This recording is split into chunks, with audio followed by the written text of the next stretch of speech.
No os vamos a hacer esperar más, vamos a empezar arrancando este programa especial de Contratiempos con una entrevista. Vamos a contar y a dar el salto al charco para hablar con Nicole Müller, que es miembro del Comité Internacional de Democratic Socialists of America. Y muchísimas gracias por estar con nosotros hoy aquí, Nicole.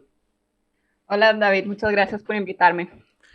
Bueno, bienvenida y muchas gracias por sacar un hueco en estos días que están siendo muy ajetreados, muy agitados allí en Estados Unidos. La primera pregunta es obligatoria, ¿no? Después de la victoria en 2016 de Trump, nadie se atrevía a hacer pronósticos de cara a estas elecciones. Sí que hubo, por supuesto, encuestas que daban la victoria a Biden, pero bueno, ahora parece ser que tras ese escrutinio larguísimo, bueno, pues nos estamos acercando a la posibilidad de que sea realmente Joe Biden y el Partido Demócrata quienes ocupen la presidencia en esta nueva legislatura. ¿Cómo analizas estos resultados? ¿Cómo analizas el propio proceso electoral que se ha llevado a cabo y la campaña, Nicole? Bueno, yo creo que aunque no se podían hacer predicciones, obviamente concretas, sobre todo por el sistema electoral que existe aquí en Estados Unidos, en el cual no es la mayoría, el voto popular el que gana, sino que tienen este sistema que llaman colegio electoral, creo que se llama en español, entonces es difícil de predecir. Pero yo diría que no sorprende el resultado de que mucha gente haya salido a votar por Trump y prácticamente la mitad del país, por eso ha sido una ¿cómo se dice? Diferencia muy mínima entre ambos. Y yo creo que eso es simplemente porque obviamente el Partido Demócrata ya no es una opción, una alternativa para las personas aquí en Estados Unidos, sobre todo para las personas que se encuentran en una situación bastante precaria, lo cual son obviamente la gente trabajadora aquí en Estados Unidos vive en una situación bastante precaria.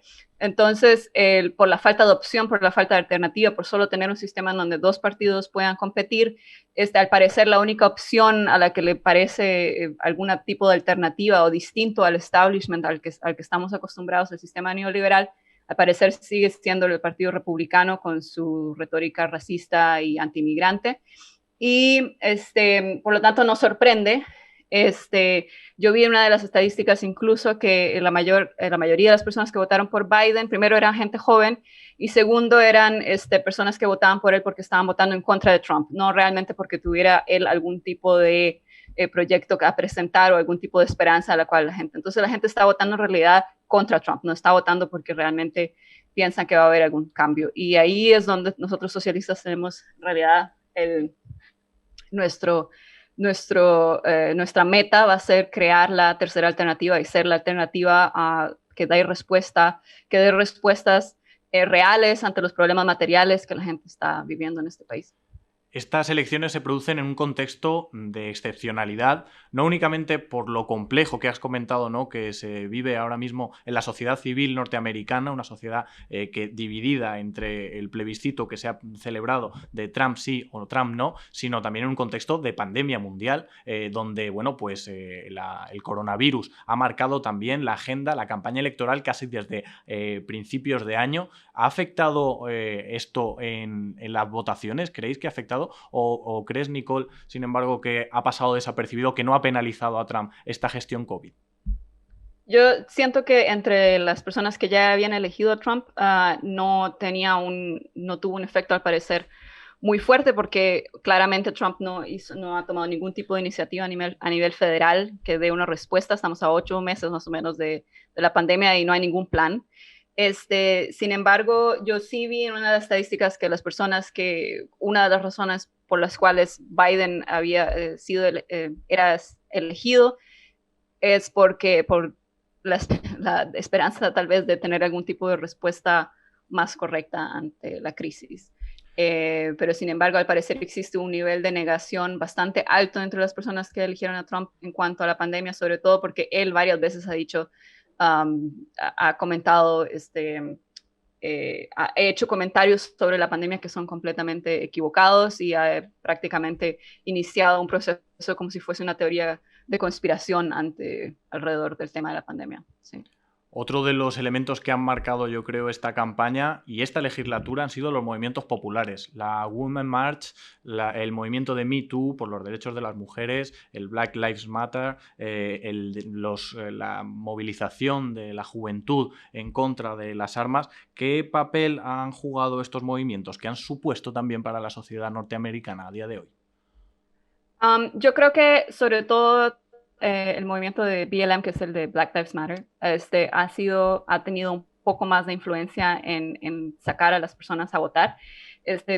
Ganamos ahora justamente un miembro de DSA, una mujer que se llama Cori Bush, que es ahora parte del Congreso y que fue activista también en Ferguson cuando tuvimos las demostraciones allá.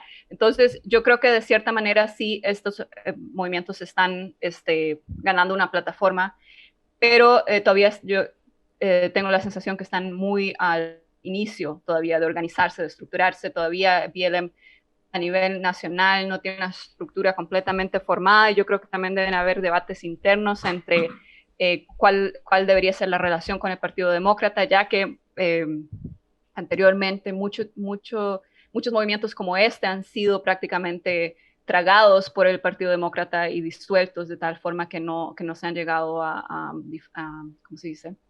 A reformas, a las reformas que son necesarias.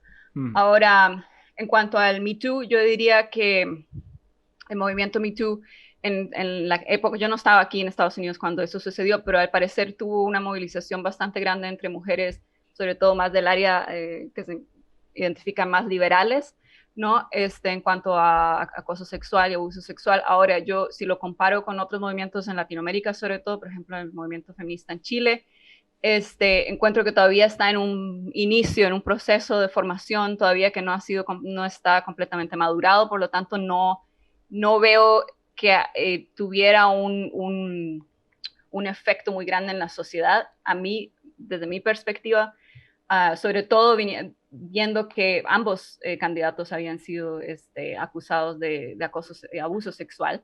Entonces, y eso no fue un tema muy discutido ¿Y dentro de la qué campaña de Biden. perspectivas hay de la evolución de esos movimientos, de la construcción de ese anclaje en las calles con esta nueva posible presidencia de Biden?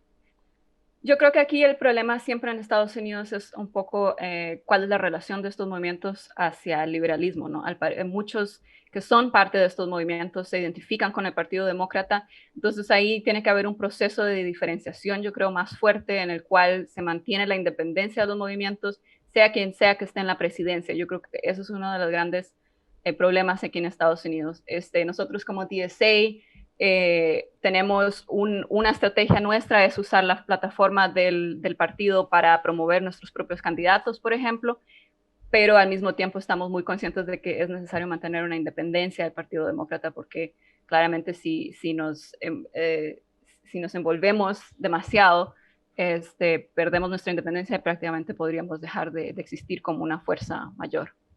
A día de hoy, esos movimientos yo creo que son muy necesarios y no únicamente efectivamente para desbordar la futura administración Biden, sino para plantar cara hoy a la estrategia de Trump de poner en riesgo que los resultados realmente sean respetados por la población y que la democracia no esté en juego en Estados Unidos, ¿no? Se han lanzado esas acusaciones de fraude, se va a llevar a los tribunales, pero parte de esta lucha también se va a jugar en las calles seguramente y esa legitimidad, ¿no? de la nueva administración frente al despotismo de Trump, autoproclamado presidente. Sí, o sea, nosotros ayer, creo que fue, ya estoy un poco confundida con el tiempo, pero en estos días, esta semana, cuando todavía no se sabía muy bien cuál iba a ser el resultado, se llamó a ir a las calles a defender todo el conteo de los votos, que era algo que también no estaba muy seguro, porque obviamente Trump estaba llamando a que no se cuenten los votos que habían llegado por correo. Entonces, eso fue una de las movilizaciones en esta semana que ha sido que hay que respetar el conteo de los votos, hay que defender la poca democracia que aún existe en este país.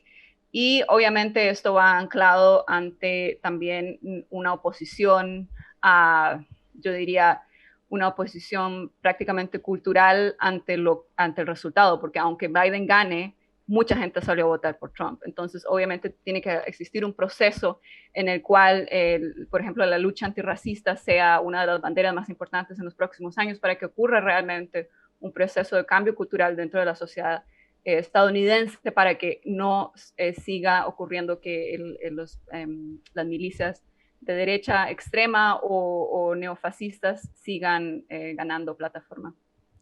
Trump ha hecho gala o ha intentado hacer de su bandera la gestión económica a lo largo de toda su legislatura, ¿no? Pero esto se le ha torcido un poco a última hora, bueno, pues con el impacto que el coronavirus ha hecho, bueno, ha impactado sobre todo el mundo, sobre todas las economías y sobre una, especialmente la de Estados Unidos, que, bueno, también tenía ciertas problemáticas. ¿Cómo ha sido esta gestión económica de Trump? ¿Crees que sí que le ha fortalecido o a última hora se le ha torcido? ¿Y cómo ha sido? ¿Ha sido, bueno, ha realmente respondido a las necesidades de la mayoría de la población, o lo que ha sido su estrategia ha sido la de blindar a las grandes multinacionales como Google, Amazon, etcétera? O sea, desde el inicio lo que se hizo fue inyectar un gran porcentaje de capital para que no ocurriera una grave crisis al inicio de COVID. Y desde entonces han habido proyectos de darle una cierta renta a las personas. Ha sido mínimo, yo creo que fueron $600 hace algunos meses atrás, y eso claramente solamente no representa la gravedad del asunto. O sea, muchas personas han perdido su trabajo y no tienen con qué pagar el alquiler, que los alquileres aquí en Estados Unidos son muy altos. Tampoco tienen cómo pagar, por ejemplo, la electricidad, el agua, todas estas cosas. Entonces no ha sido claramente la respuesta necesaria en algunos estados, porque además ese es el asunto aquí en Estados Unidos, es diferente si vamos de un estado a otro. Entonces en Nueva York, por ejemplo, han habido ciertas iniciativas para que las personas tengan, por ejemplo, en cuanto a pagar la electricidad, que tengan ciertos meses donde no es necesario que lo paguen, y que obviamente después si sigue acumulando una deuda. Entonces han sido como pequeños respiros, pero que en realidad no solucionan en nada el problema. Nicole Müller, muchísimas gracias por regalarnos esta entrevista, este ratito. Un abrazo y mucha fuerza para seguir construyendo esa mirada, bueno, sujeta a los movimientos sociales, a las luchas para transformar esta política de Estados Unidos que se viene muy convulsa en los próximos años. Muchas gracias Por invitarme.